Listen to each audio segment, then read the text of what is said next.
Hola, buenos días a todos. Vamos a dar comienzo a los estudios serológicos en embarazadas, parte 1. Vamos a hablar aquí, digamos, de toda la parte serológica que se le pide a la embarazada, todo el screening serológico, ¿sí?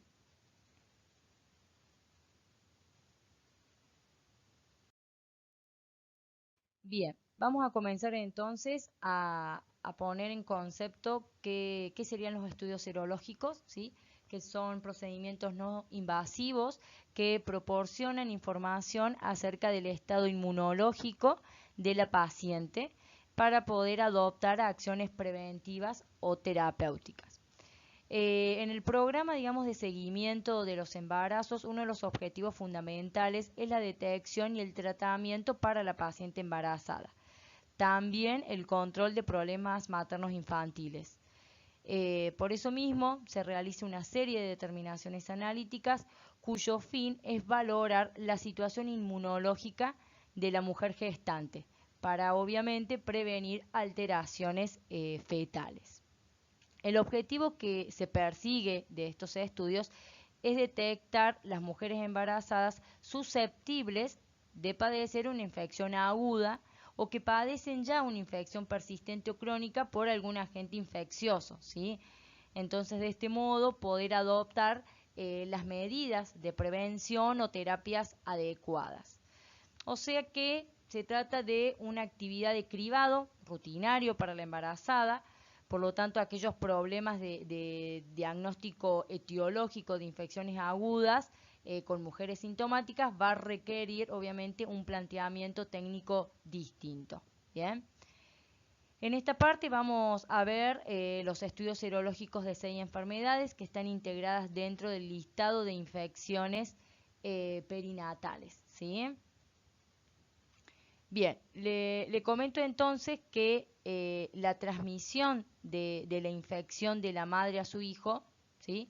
Puede ocurrir, ¿sí? In útero, o sea, congénita, en el momento o alrededor del momento del parto, ¿sí? Que sería lo perinatal, o posteriormente lo postnatal, ¿sí? Como puede ocurrir también la transmisión, digamos, de microorganismos mediante la lactancia, ¿sí? Que esta no estaría encuadrada en la postnatal, ¿sí? Las infecciones maternas se transmiten al embrión y feto por infección ascendente de la vagina superior por el cuello uterino al líquido amniótico, ¿sí? También por la propagación hematógena, ¿sí? Como resultado de la viremia materna o la bacteriemia o la parasitemia. Cuando las infecciones se contraen por la vía ascendente, los microorganismos pueden causar con mayor frecuencia una funcicitis o cambios inflamatorios en los amnios o el corion, que es la parte, digamos, en la cual más cercana a todo lo que es el embarazo, ¿sí? Y pueden, digamos, conducir, por ejemplo, a la rotura prematura de las membranas o parto que sería en pretérmino, ¿sí? Antes de lo estipulado. En las infecciones difundidas vía hematógena, generalmente están las infecciones virales, ¿sí? La placenta está a menudo infectada, obviamente haciendo que el feto también se infecte por esa vía, ¿sí? Después están las infecciones durante el embarazo, que la principal causa que tienen estas infecciones es la morbilidad y la mortalidad del feto, ¿sí? O la neonatal. O sea, que estas infecciones que sean o que se den, mejor dicho, durante el embarazo, son una de las causas principales de morbilidad y mortalidad fetal y neonatal, ¿sí? Eh, También pueden causar defectos congénitos, son raros, pero también puede ocurrir. Y cuando son infecciones, por ejemplo, in útero, pueden provocar abortos o muertes fetales, ¿sí? Después están las infecciones asintomáticas al nacer, que sería post, ¿sí? Post-nacimiento, que pueden tener manifestaciones clínicas tardías que se van a hacer evidentes solo en etapas posteriores de la vida, ¿sí? Principalmente en los primeros años de la niñez. O sea que el feto puede ser afectado no solamente mediante la transmisión directa del agente, sino también indirectamente por la consecuencia de la infección materna, como en el nacimiento pretérmino o, por ejemplo, cuando hay un retraso intrauterino. La transmisión in útero varía según el agente infeccioso, la edad gestacional en el momento de la transmisión, el estado inmune de la madre. En general, las infecciones primarias durante el embarazo son sustancialmente más perjudiciales que las reinfecciones o las reactivaciones de la infección durante el embarazo. Asimismo, digamos, las infecciones contraídas a una edad gestacional menor tienden a conducir a infecciones mucho más graves que cuando son infecciones que están más cercanos al momento de alumbramiento, ¿sí? Bueno, vamos a comenzar ahora pruebas de laboratorio, ¿sí? Las pruebas diagnósticas para las infecciones de transmisión sexual. Las ITS se agrupan en 3 tipos. El primer grupo lo integran las técnicas que buscan identificar componentes del microorganismo, ¿sí? O el microorganismo completo.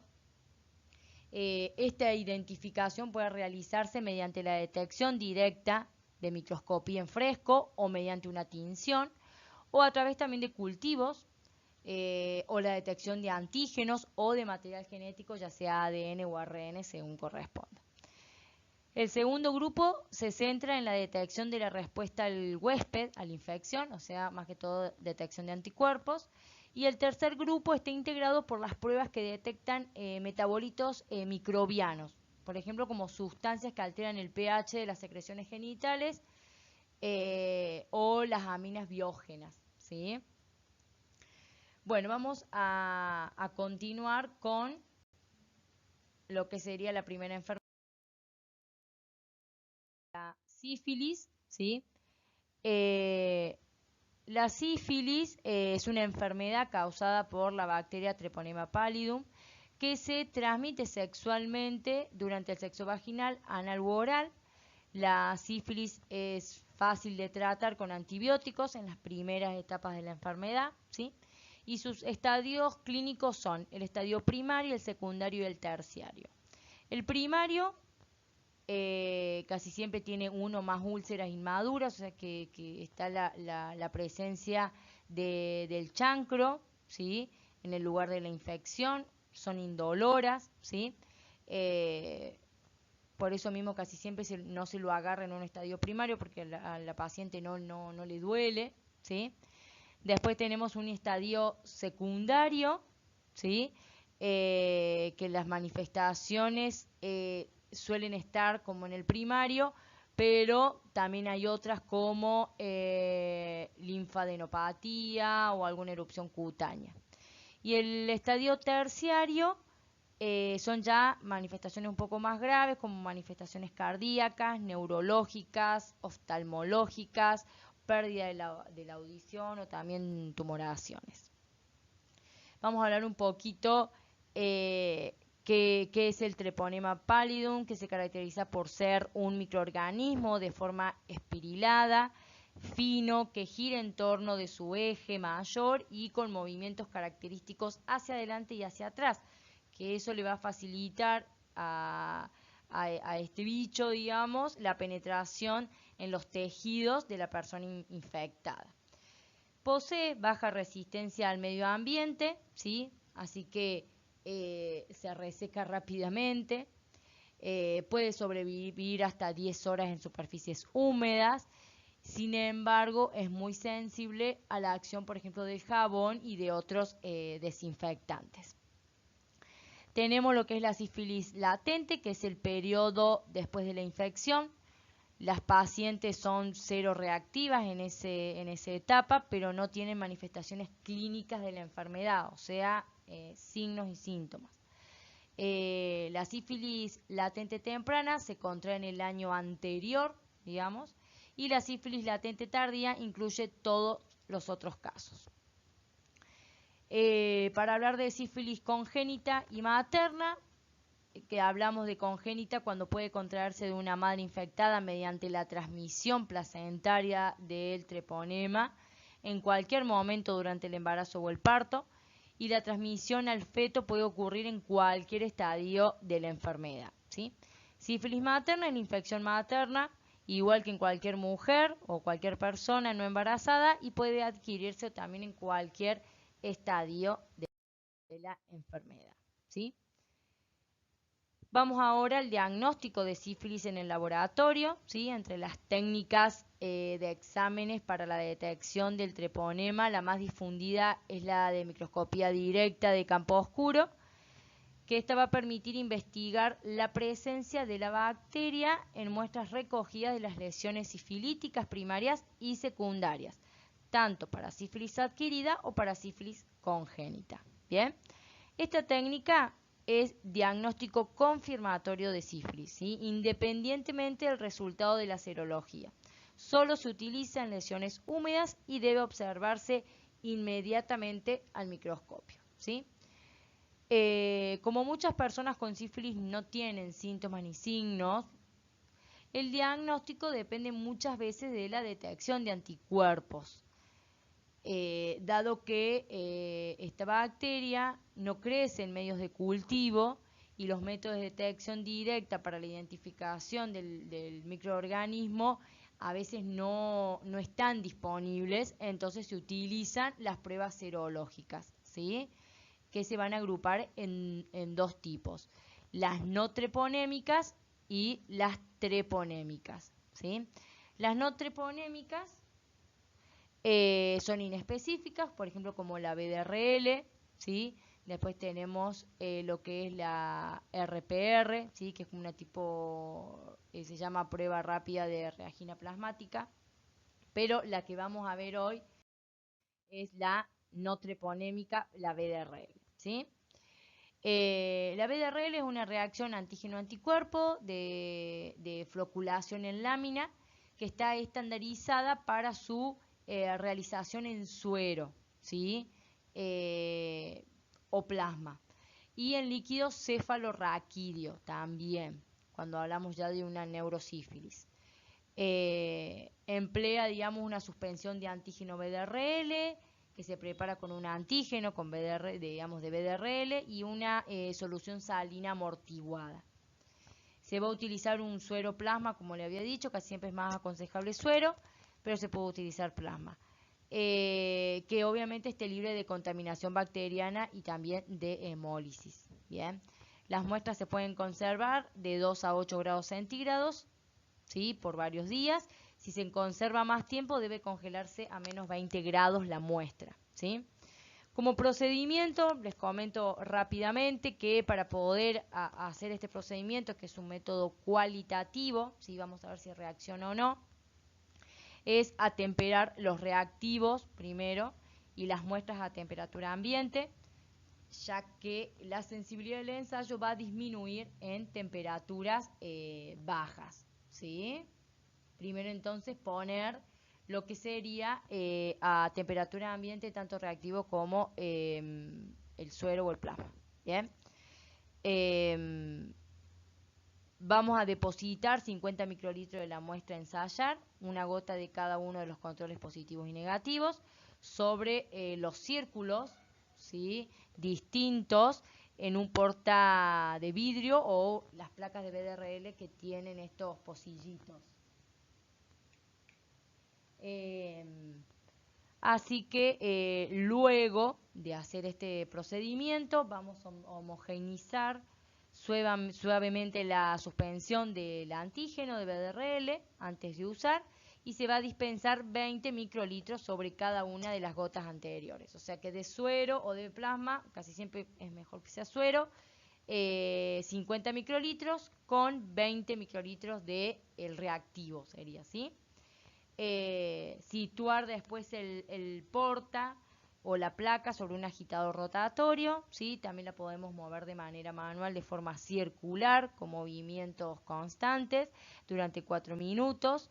No hay que excederse de tiempo de agitación porque esto puede originar, digamos, la aparición, digamos, de falsos positivos, o sea, que se agrupen o se floculen por el tiempo de agitación, ¿sí? La lectura o la interpretación va a ser examinar mediante el microscopio óptico con un objetivo de 10X la presencia o la ausencia de aglutinación, ¿sí? Inmediatamente después de la agitación pasamos directo, ¿sí?, al microscopio. Y tenemos entonces una interpretación de no reactiva en la cual no tenemos floculación, una débil reactiva que hay una floculación parcial y una floculación total cuando tenemos una fuerte reactividad, ¿sí? Si se da un resultado reactivo, sí o sí hay que realizar una dilución, ¿sí?, correspondiente para poder darle una titulación, que la titulación es el máximo punto de reacción en la cual flocula, ¿sí? Entonces yo acá puse un cuadro en lo cual habla sobre el suero, digamos, diluido 1 en 1 y las diluciones de suero, que puede ser tiene que ir en el par, ¿no? 1 en 2, 1 en 4, 1 en 8, en 16, en 32. Y por ejemplo, en 1 en 1, obviamente dio reactivo, entonces vamos a hacer una dilución 1 en 2, ¿sí? Da acá débil reactivo, ¿sí?, o reactivo débil, ¿sí? Y después lo otro no reactivo. Entonces, acá sería de un solo DIL porque es de tomar el 1 sobre el 1, digamos, que tomo.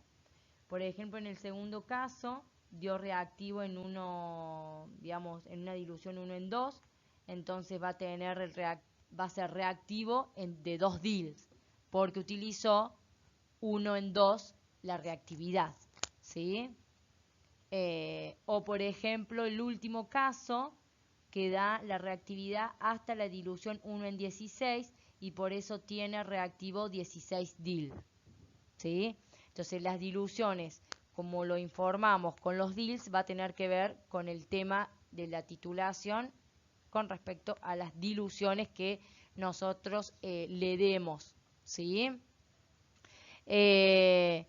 Después tenía otro cuadrito, pero no lo puse. Bueno, hay que tener en cuenta también uno de los fenómenos que se llama el fenómeno de Prozona, que consiste en una prueba, digamos, que resulta falsamente negativa y se presenta cuando los títulos de anticuerpos están muy elevados. Entonces, son tan elevados que da falsos negativos, ¿sí?, cuando tienen altos títulos, ¿sí?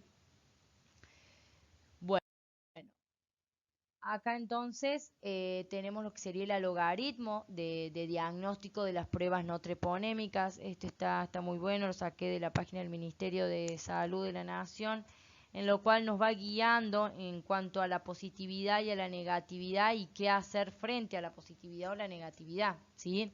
Si nosotros hacemos una prueba no treponémica y nos da negativa, ¿sí?, se va a descartar, digamos, la sífilis. Bien, como dice ahí, si se sospecha de sífilis primaria reciente, iniciar tratamiento y realizar prueba treponémica y repetir prueba no treponémica en 2 a 4 semanas por sospecha de fenómeno Prozona y realizar una prueba no treponémica cuantitativa y otra prueba treponémica. Si da positivo, hay que cuantificar y hay que pasar a hacer la prueba treponémica. Y de ahí puede dar positiva o puede dar negativa, ¿sí? Positiva o reactiva o negativa o no reactiva. Se hace con una prueba treponémica una confirmación de sífilis, ¿sí?, y completar el tratamiento, o descartar la sífilis y considerar que había dado quizás un positivo de prueba no treponémica falso, ¿sí? Entonces, bueno, tiene que ver también cada paciente y ir llevando a la paciente. Estas son pruebas que se realizan todos los meses porque sabemos que el contagio se puede dar en cualquiera de los estadios del embarazo, ¿sí? Bueno, después tenemos acá los que serían las pruebas treponémicas, que son varias, ¿sí? Entre ellas son, bueno, sabemos que las pruebas treponémicas son específicas, entre ellas está la hemaglutinación, ¿sí? Después tenemos la aglutinación de partículas, el TPPA, reacción de absorción de anticuerpos fluorescentes, inmunoensayo enzimáticos, los de quimioluminiscentes y también las pruebas rápidas están como dentro de las pruebas treponémicas, ¿sí? También tenemos un logaritmo para las pruebas, ¿no? Treponémicas que ya lo vamos a ver. Las pruebas treponémicas, para explicarles, son las primeras en presentar resultados positivos después de la infección y generalmente van a permanecer reactivas durante toda la vida, independientemente del tratamiento que se le realice a la paciente. No son útiles para el monitoreo de la terapia. En realidad, para el monitoreo se utiliza pruebas no treponémicas, ¿sí? O sea que después que la paciente se le diagnosticó, se le hizo el tratamiento, se la va a controlar con las pruebas no treponémicas. Por eso, el control de tratamiento lo vamos a hacer con las pruebas no treponémicas y la realidad es que lo que vamos a enfocarnos en la titulación. Tendrían que bajar las titulaciones. Así que en general el diagnóstico serológico de sífilis se va a realizar combinando ambas pruebas, tanto treponémicas como no treponémicas. Después el desarrollo, digamos, de estas pruebas que son automatizadas como el EIA y el CMIA, digamos, resultaron como propuestas de los algoritmos de diagnóstico, que son los algoritmos reverso, que a diferencia de los algoritmos convencional, que comienza con pruebas no treponémicas como la BDRL, estos empiezan con pruebas treponémicas. Por eso, acá en este algoritmo que puse, si tenemos la posibilidad de hacerle a la paciente, muchos obstetras en realidad empiezan con lo que es la quimioluminescentes, o sea, hacerle sería una serología que esté basada, digamos, en este método, ¿sí? Y empezar, si ya le da positivo, ya es como que ya es mucho más corto el tiempo y no hacerle no treponémica y después pasar a la treponémica. Bueno, igualmente, como lo ven acá, la positividad y la negatividad va a contar, digamos, con el qué hacer, ¿sí? Luego que se da positivo o reactivo, pasamos a unas pruebas no treponémicas y ya una confirmación de sífilis cuando se positiviza y se cuantifica la prueba no treponémica. Pero ya en una primera instancia las personas gestantes pueden empezar a iniciar el tratamiento. Por eso como que nos ahorramos un paso a hacerlo de este modo con el logaritmo reverso, ¿sí? En cambio, en el logaritmo convencional hacemos prueba no treponémica y luego confirmamos con la treponémica, pero a veces no se le inicia el tratamiento hasta que la prueba treponémica esté, digamos, confirmada, ¿sí? Una aclaración con respecto a las pruebas rápidas, ¿sí? Las PRS se las dice utilizadas, digamos, más que todo para el control prenatal, ¿sí? Se incorporan en este tipo también de logaritmos, ¿no? Como las pruebas treponémicas. Son pruebas en las cuales la ejecución y la lectura y la interpretación del resultado es a un corto plazo, entre 15 y 30 minutos. Y pueden ser realizadas, digamos, con muestra, por ejemplo, de sangre total, ¿sí? Con cualquier tipo de punción digital, también puede ser con suero, con plasma, venosa, arterial. Entonces estas pruebas rápidas hacen como el diagnóstico más rápido, aunque después utilicemos una confirmatoria, ¿sí? Existen distintos diseños, ¿sí?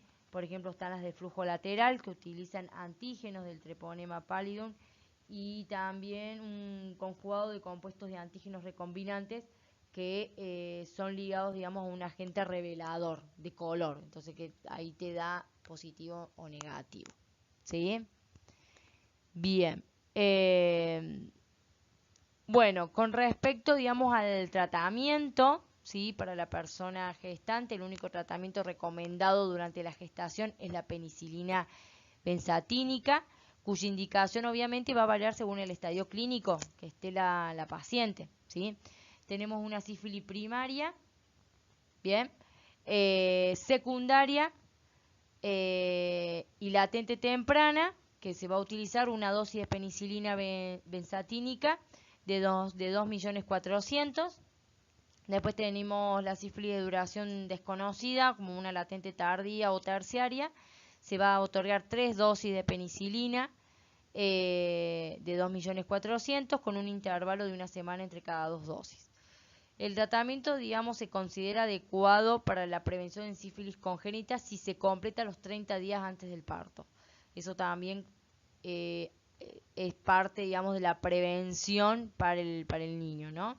Y después está el seguimiento luego del tratamiento, que es con las pruebas no treponémicas, que estas van a evaluar la respuesta al tratamiento y vigilar, digamos, que no ocurra una reinfección. De última, se puede solicitar, digamos, unas pruebas no treponémicas a las 4 semanas, finalizar el tratamiento, y luego cada 8 semanas. Y la variación, digamos, de los títulos, como les había comentado anteriormente, tiene que ir disminuyendo, haciendo un descenso, ¿sí? Sí, lo que debe considerarse significativo cuando obviamente es mayor a, digamos, a una dilución, o sea, 2 títulos. Bien. Bueno, entonces, bueno, acá no puse lo que sería otro logaritmo que sería específico de, digamos, los que son embarazadas según el recién nacido, porque esto no solamente termina acá con la gestante, sino que después hay que controlarlo al recién nacido, ¿sí? Que obviamente puede estar con síntomas o sin síntomas, qué hacer, ¿sí? Si está con síntomas, si el bebé nace con síntomas, se le otorga, digamos, una penicilina sódica y obviamente después un seguimiento clínico serológico, pero sí también se le otorga un tratamiento por las dudas, ¿sí? Más que todo. Y después, si la gestante fue adecuadamente tratada, se hace una prueba no treponémica al bebé y a ella también, y solamente se hace el seguimiento clínico serológico. Bien, digamos recién nacidos asintomáticos. Perdón, me equivoqué acá. En recién nacidos con síntomas, ahí sí se le otorga directamente la penicilina, ¿sí? Y los recién nacidos asintomáticos se le hacen pruebas treponémicas tanto a la mamá como al bebé recién nacido. No se le hace tratamiento, ¿sí? Porque se supone que la mamá tomó el antibiótico y fue también para el bebé, ¿sí? Obviamente si se hizo correctamente bien el tratamiento. Y después la gestante que no es tratada o que hizo mal el tratamiento, se le hace una evaluación al recién nacido y bueno, si da normal, se le va a estar dando una única dosis de penicilina benzatínica y el seguimiento clínico, y si le da normal, se le va a estar dando una penicilina sódica por 10 días. ¿Sí? Bueno, el próximo enfermedad es HIV, ¿sí? Que es otra de las enfermedades, es el virus de la inmunodeficiencia humana. Es un retrovirus que infecta linfocitos T del sistema inmunitario y que va a causar una reducción progresiva del número de estos linfocitos T, en la cual en el tiempo se va a transformar en un síndrome de inmunodeficiencia adquirida, ¿sí? La infección por VIH es una enfermedad pandémica que afecta a más de 2,5 millones de niños en todo el mundo, ¿sí? O sea que la infección madre-hijo es muy común. La mayoría de los niños son infectados, como les comentaba acá en el periodo periparto, y que se calcula que hay, digamos, la intervención en las poblaciones que amamantan ocurren en infectarse esos niños aproximadamente el 50% de los casos, ¿sí? Casi siempre se contagian en lo que sería en el tercer trimestre, ¿sí? Desde la semana 36 de gestación, y más que todo en el trabajo de parto y en el parto.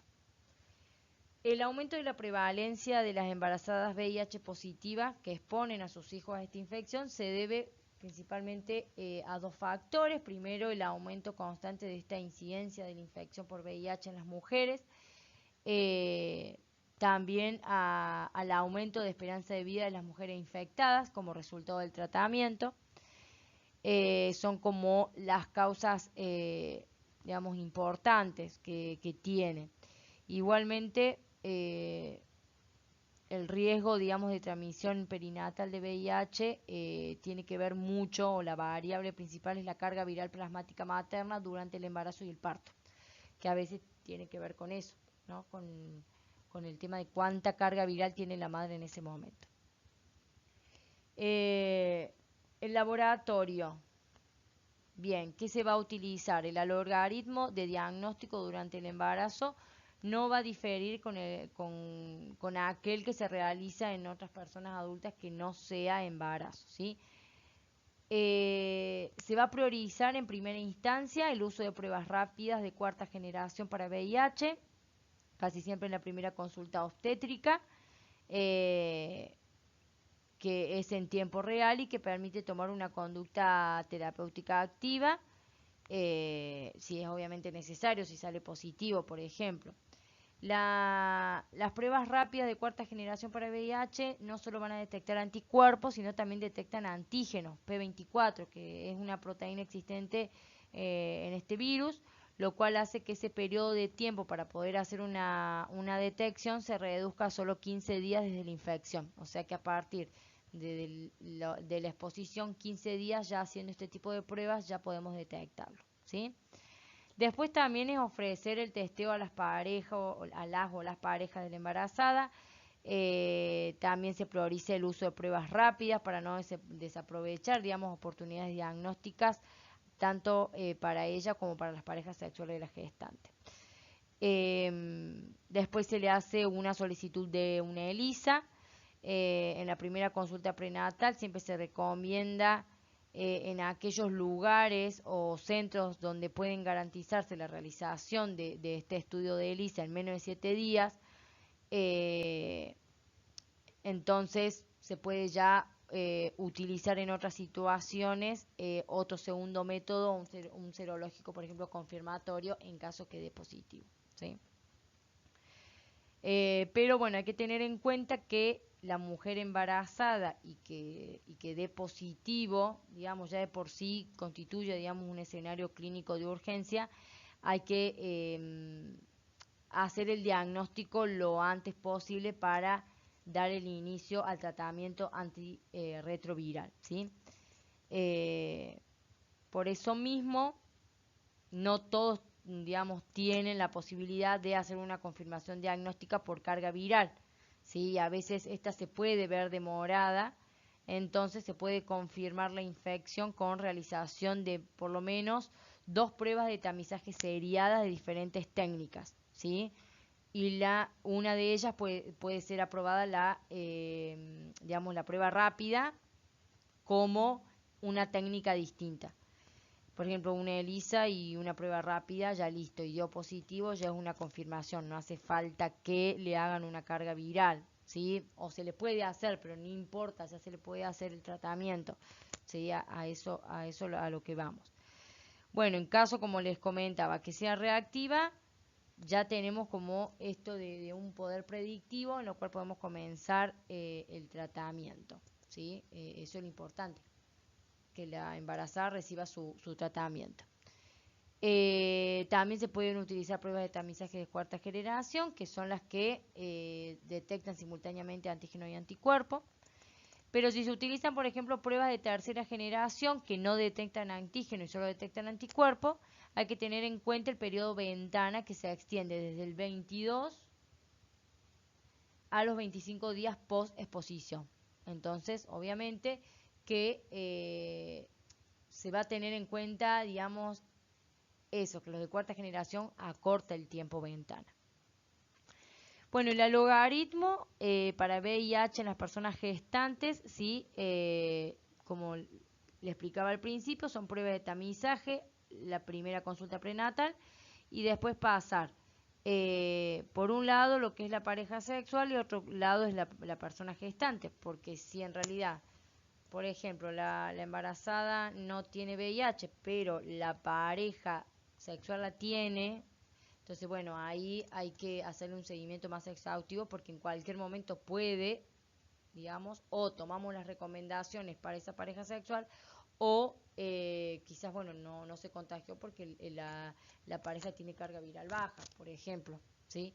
Entonces hay que hay que hacer un seguimiento clínico bastante importante, que obviamente no lo hacemos del lado del laboratorio precisamente, pero a veces la solicitud de pruebas y demás no es que van a repetir lo mismo de siempre o si dan negatividad, sino que están siguiendo lo están siguiendo clínicamente a la embarazada, ¿sí? Si da negativo para VIH,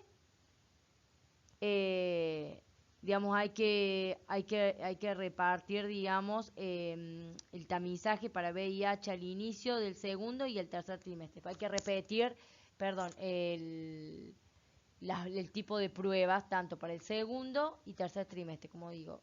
Todas estas pruebas serológicas se hacen en los 3 trimestres de embarazo, ¿sí? Si da diagnóstico positivo, bien, hay que pedirle anticuerpo de VIH y después confirmar con carga viral, que puede ser detectable o no detectable. Si es detectable, acá vamos, si es detectable, ya tenemos una infección confirmada y se empezaría con el inicio del tratamiento. Si es no detectable, se deriva obviamente para completar la evaluación diagnóstica, ¿sí? Ya por otros métodos, ¿sí? Por eso mismo, siempre y cuando la madre dé positiva, también se va a evaluar el tratamiento correspondiente con los antirretrovirales, que eso también es una cuestión que hay que tener en cuenta, porque se debe, digamos, ya vamos a hablar del tema de que trae, digamos, consecuencias utilizar retrovirales en el embarazo, entonces se tiene que ver los pros y los contras, ¿no? Cuando entonces la mamá es positiva, se va a hacer un recuento de CD4, ¿sí? Que se utiliza sangre anticoagulada con ETA, tuvo etapa violeta, ¿sí?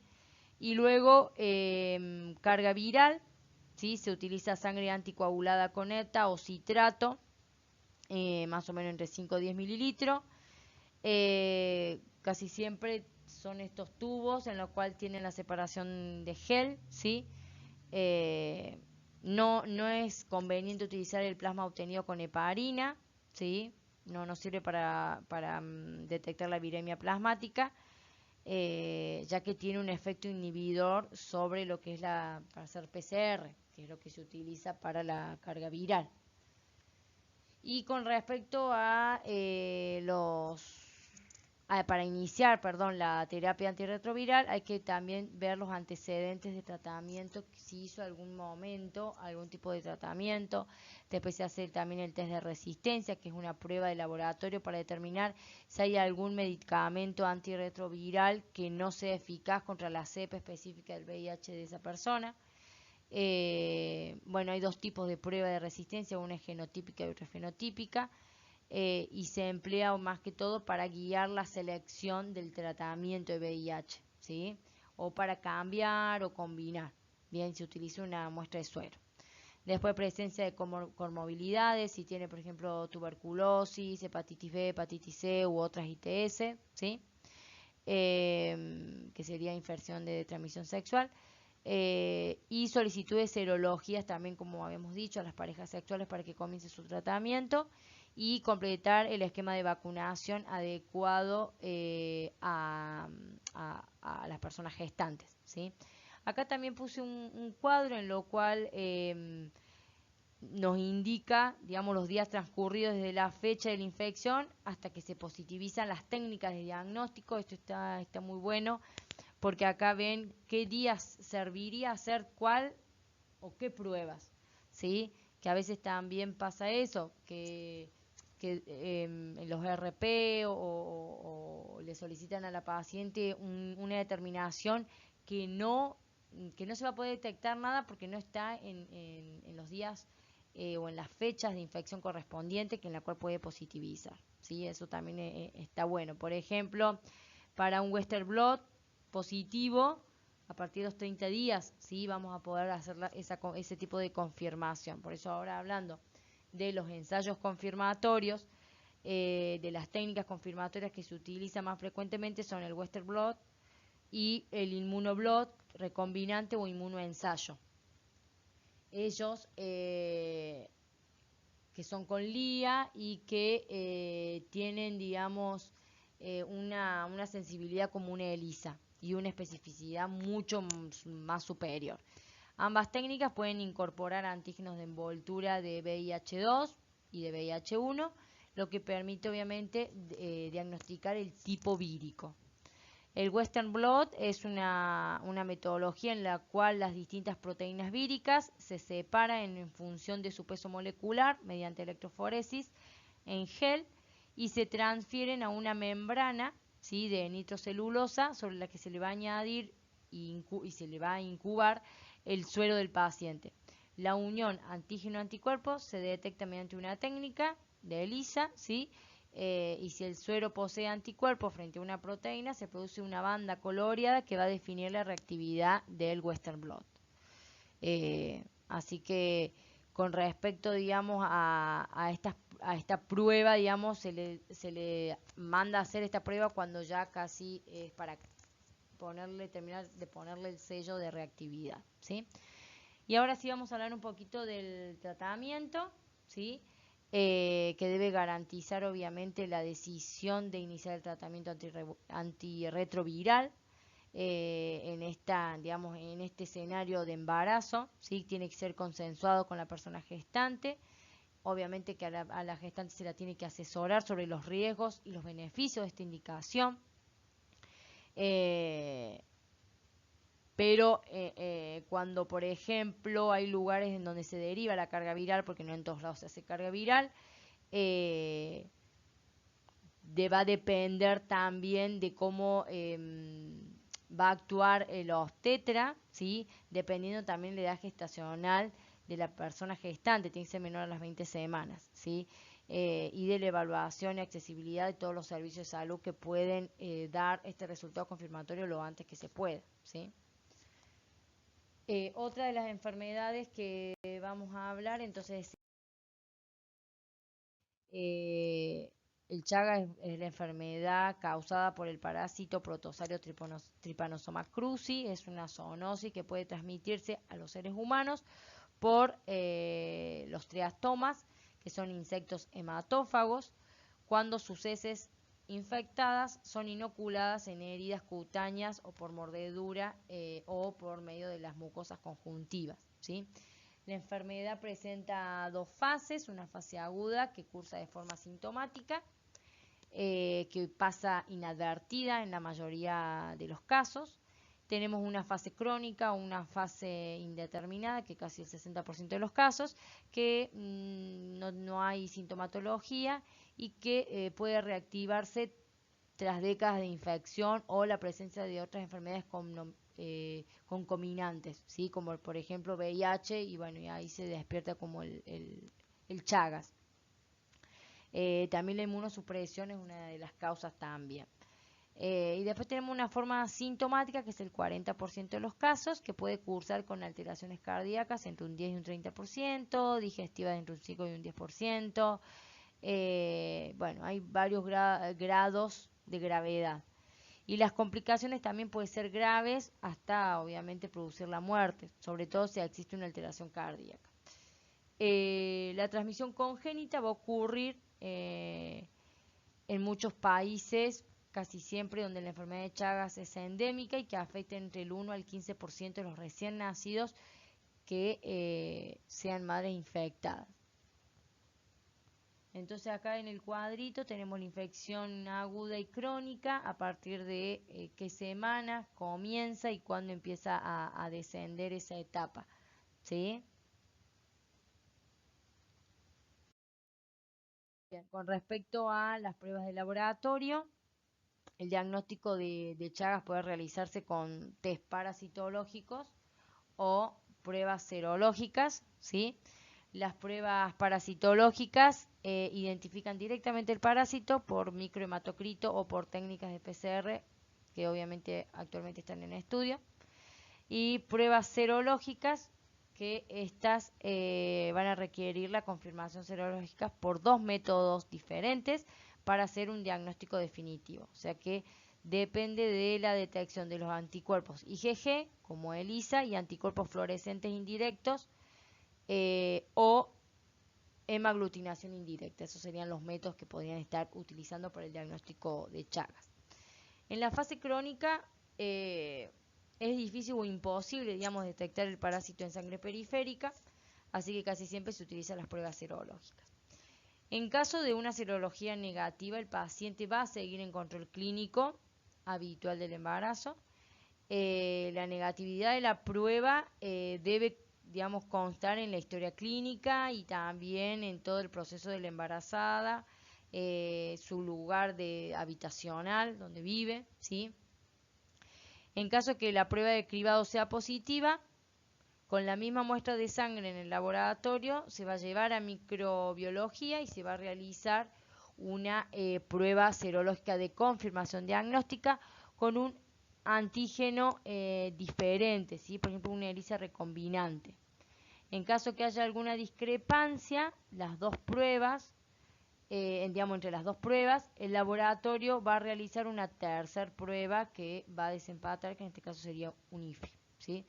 O sea, el resultado informado por el laboratorio de microbiología será el resultado definitivo de sífilis ya con un ELISA recombinante o con un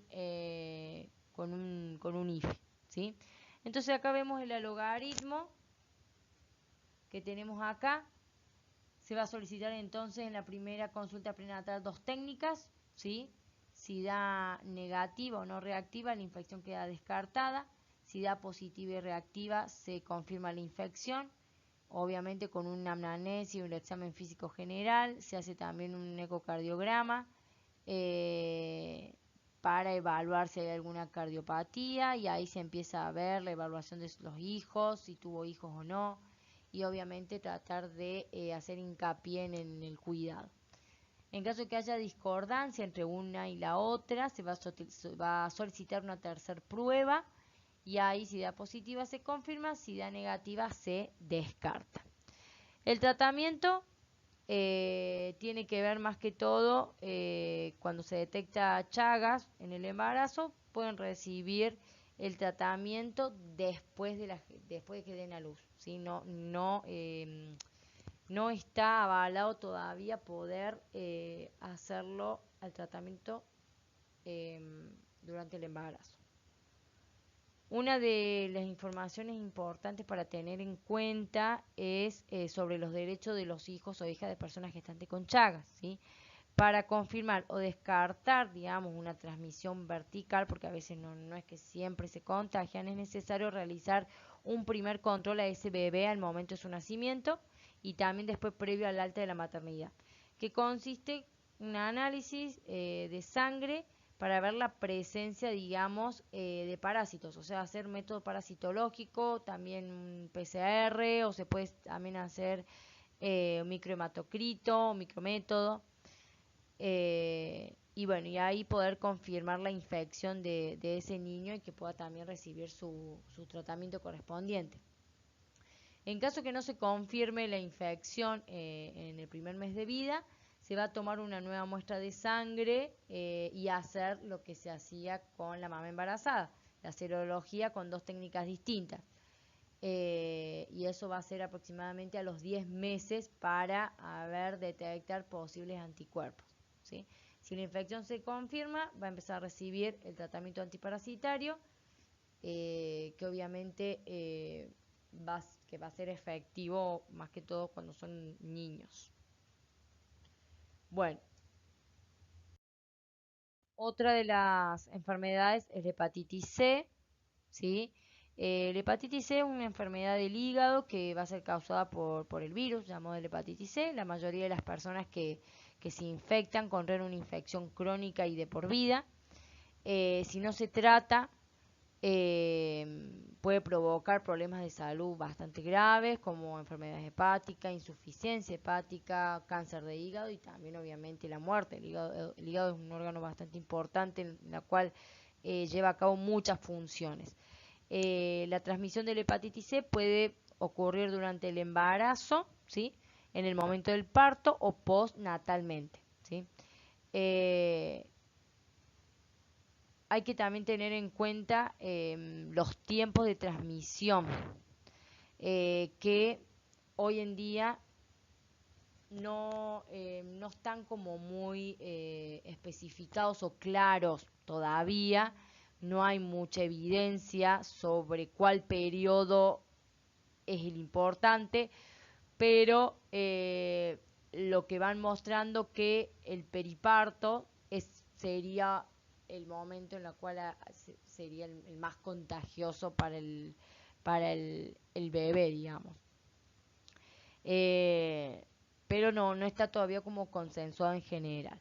Las características maternas, tales como elevados niveles de eh, ARN en suero de hepatitis C o la presencia del virus de, por ejemplo, del VIH, obviamente incrementan la posibilidad de transmisión, ya que tenga otra ITS, es como que aumenta este virus, lo estimula, digamos. Después también hay que tener en cuenta los factores obstétricos como las cesáreas, el parto vaginal, cómo uno va a monitorizar a esta paciente, los instrumentos que se van a utilizar. Tiene que ver con todo un contexto general de la embarazada. ¿Qué estudios se le va a estar realizando para llevar a cabo el control de la misma embarazada?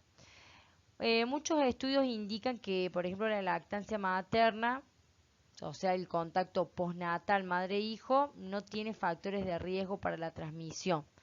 Así que eh, no sería un contagio posparto, ¿sí? Y la importancia de la transmisión del virus de la hepatitis C está investigándose para encontrar bien cuál sería la propagación o la causa mayor de propagación entre los niños. Como que todavía el VIH está un poco inmaduro en información. Igualmente tenemos algunas estrategias de tamizaje, ¿sí? Que es primeramente testear solicitando un anti-hepatitis C, ¿sí? Casi siempre se testea una vez, o sea, un testeo universal mayor a los 18 años o a las embarazadas, y de ahí si da positivo se pasaría a una PCR, y si esa PCR da positivo, hay que empezar a iniciar el tratamiento, ¿sí? Si da negativo, no se le realizaría más testeos, ¿sí? Eh, digamos, en la mujer embarazada se va a hacer en los 3 trimestres por las dudas.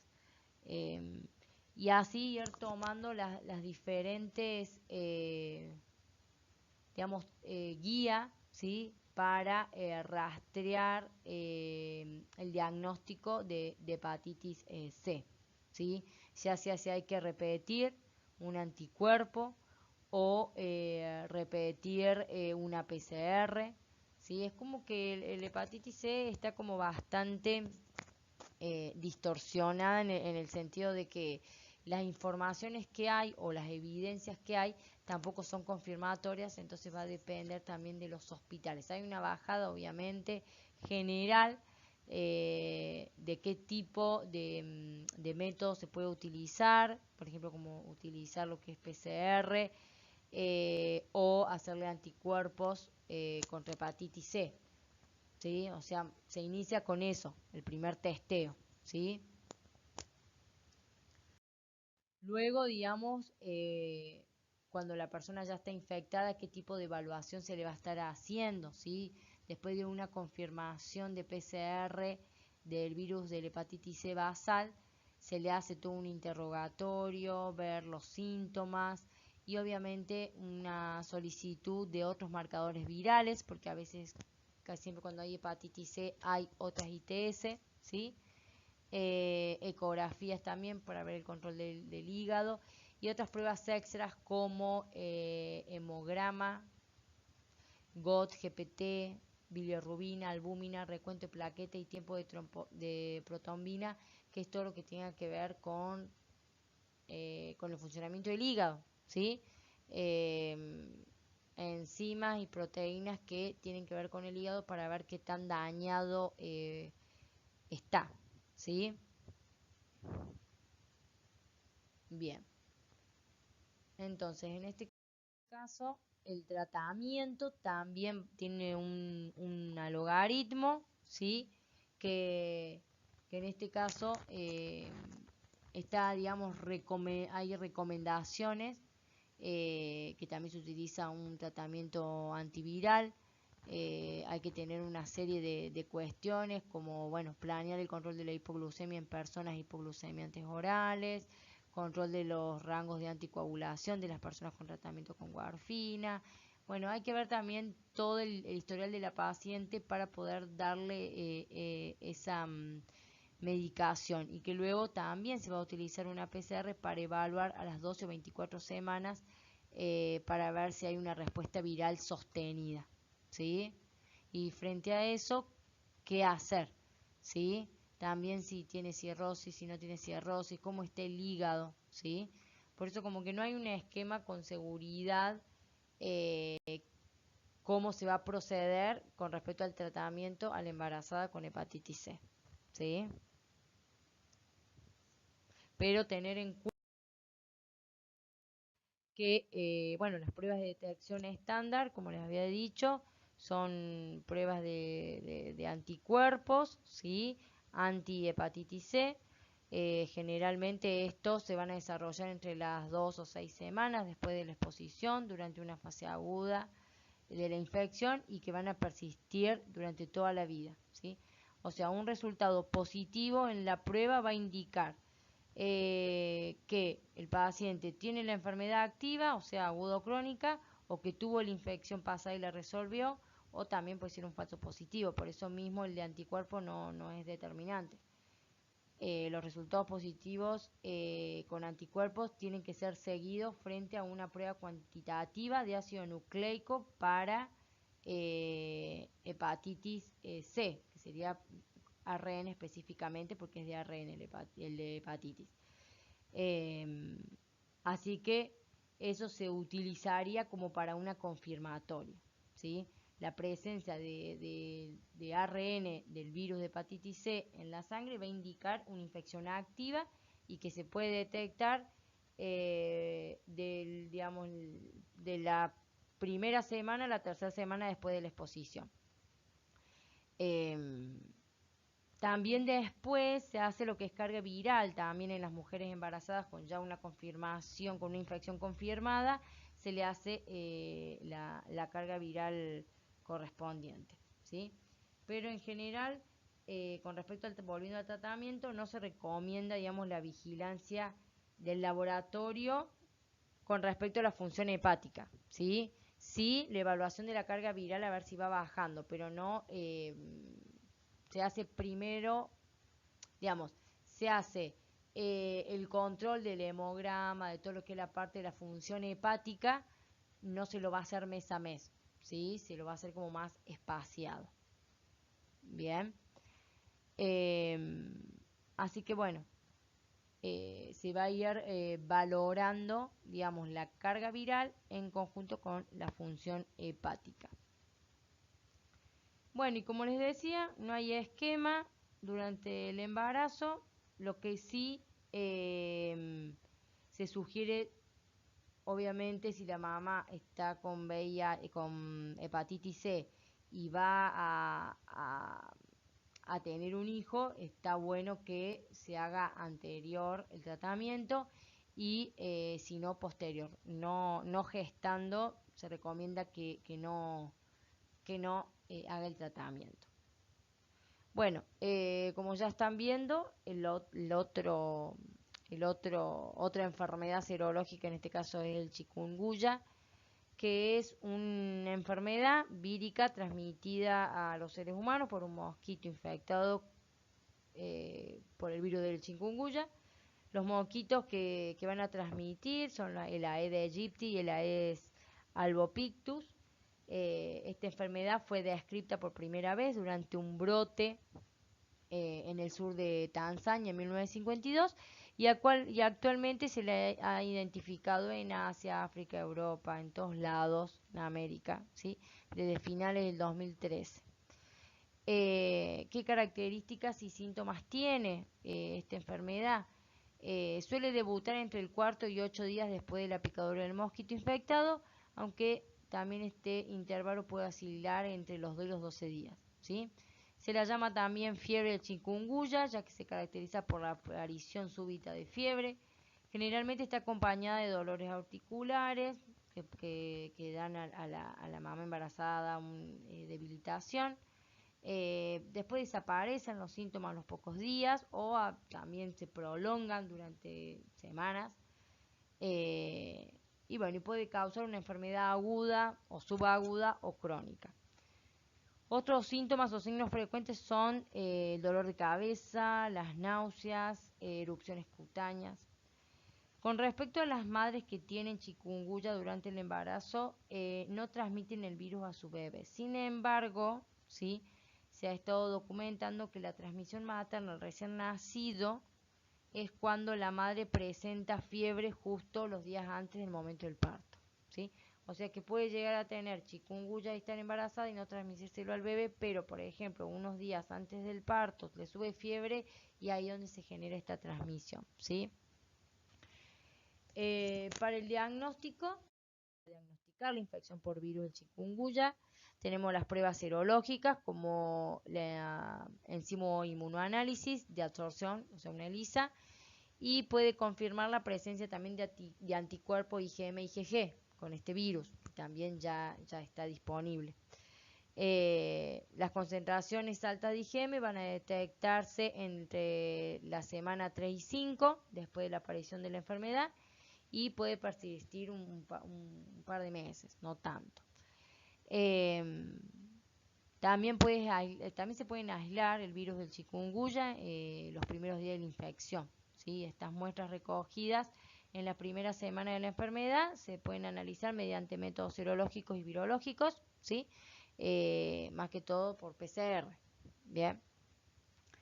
Después también existen, como les decía, varios métodos y tienen obviamente sensibilidad variable, pero el que tiene una sensibilidad eficaz es la PCR, ¿sí? Es como el tipo el COVID, ¿sí? Que pueden dar positivos, pero el que te da la justa, digamos, es la PCR cuando aún hay, es corto el plazo, digamos, de que se infectó.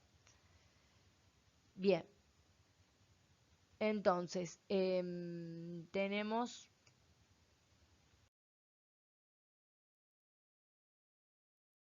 otro virus que sería el Zika. Estos dos últimos virus son un poco más nuevos, ¿sí? Que aparecieron aproximadamente acá en América en el 2013, así que son virus como que recién ahora se lo están empezando a poner dentro de lo que son las serologías para embarazadas. El virus del Zika es un flavivirus que es transmitido también por mosquito, que se identificó por primera vez en macacos en 1947 y luego en 1952 se identificó en Uganda, en Tanzania. ¿Qué signos y síntomas tiene? Primeramente el periodo de incubación, que sería el tiempo transcurrido entre la exposición y la aparición de síntomas, es aproximadamente entre 3 y 14 días. Por ejemplo, la mayoría de las personas infectadas no tienen tantos síntomas, sino que los síntomas a veces son leves y que duran entre 2 a 7 días, casi la mitad de la enfermedad, que consiste en fiebre, erupciones cutáneas, conjuntivitis, dolores musculares y articulares, malestar, cefalea. Pero bueno, tiene algunas complicaciones, más que todo cuando es en el embarazo, por eso lo vamos a presentar, que causa microcefalia y otras malformaciones congénitas, y se asocia obviamente complicaciones en general en el embarazo, como parto prematuro, aborto espontáneo o muerte intrauterina. Esta infección también es un desencadenante del síndrome del Guillain-Barré o neuropatías o mielitis que tienen que ver con patologías neuromusculares, ¿sí? Sobre todo en adultos y niños mayores. Pero, como les decía, es una enfermedad nueva, así que se sigue investigando las estrategias de prevención y control, como los efectos de infección en el embarazo y los trastornos neurológicos en niños y en adultos post-embarazo. Con respecto a la transmisión madre y feto, ya está, digamos, asegurado, ¿sí? Después también contacto sexual, transfusiones de sangre, productos sanguíneos, trasplante de órganos, también una forma de contagio, o sea, como que ya madre e hijo ya directamente existe, ¿sí? El virus, como les decía, como se puede transmitir entre madre y el feto, produce microcefalia, que es la cabeza de tamaño inferior a lo normal, y otras malformaciones congénitas que van a constituir un síndrome congénito por el virus del Zika, ¿sí? La microcefalia se debe a la pérdida del tejido cerebral o a un desarrollo del cerebro anormal, ¿sí? O sea, sus consecuencias van a depender también de la magnitud del daño cerebral que tenga.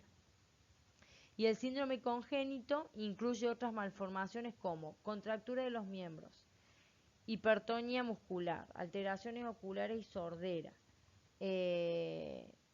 y otros riesgos que todavía no están como especificados, que siguen sin conocerse tras esta infección, pero se estima que entre un 5 y un 15%, por ejemplo, de los lactantes de hijos de mujeres infectadas durante el embarazo presentan complicaciones relacionadas al virus, ¿sí? Después de más de niño. Las malformaciones congénitas pueden aparecer tras infecciones sintomáticas o también asintomáticas.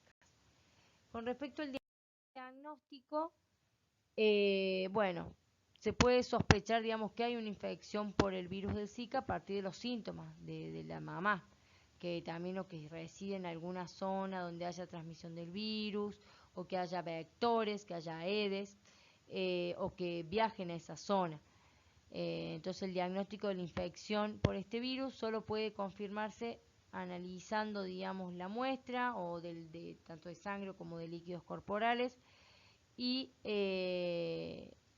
que lo malo que tiene, digamos, el diagnóstico de este mismo, que puede presentar reacciones cruzadas con otros virus, por ejemplo como el del dengue, en la cual puede haber estado expuesto también.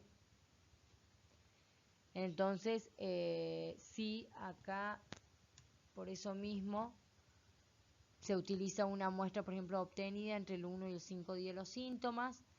Hay se le hace una prueba primeramente de dengue, ¿sí? Si da negativo se sigue por la prueba del Zika, ¿sí? Es como que siempre se empieza con el dengue y después se empieza con el Zika, es como un logaritmo ya diseñado en esa forma, ¿sí? Y con respecto al tratamiento, no hay tratamiento para la infección por el virus del Zika, así que las embarazadas residentes en esa zona donde hay transmisión del virus o que presentan síntomas compatibles con la infección, casi siempre el tratamiento tiene que ver con la atención clínica de la paciente, más que todo por eso. Pero bueno, lo esencial que se utiliza es la PCR, ¿sí? Y también acá puse la carga viral porque también se puede utilizar la carga viral, pero como no hay un tratamiento específico, la carga viral queda como no en descarte, pero no tanto en su utilización, pero sí para el diagnóstico la PCR en conjunto con lo que es el dengue, ¿sí? Bueno, damos finalizada lo que es esta charla de serología. Es un tema bastante complejo. La verdad que es un tema que es para más y con mucho más explicación. La idea de este video es que, bueno, que por lo menos tengan los algoritmos más claros para un mejor seguimiento de las personas embarazadas, más allá que nosotros no somos los obstetras que seguimos el diagnóstico, pero somos quienes hacemos estas pruebas y le damos el sello a los diagnósticos, tanto como no reactivo como reactivo. Bueno, agradezco que hayan escuchado esta charla, espero que les haya gustado y que obviamente les sirva para poderlos aplicar en su trabajo diario.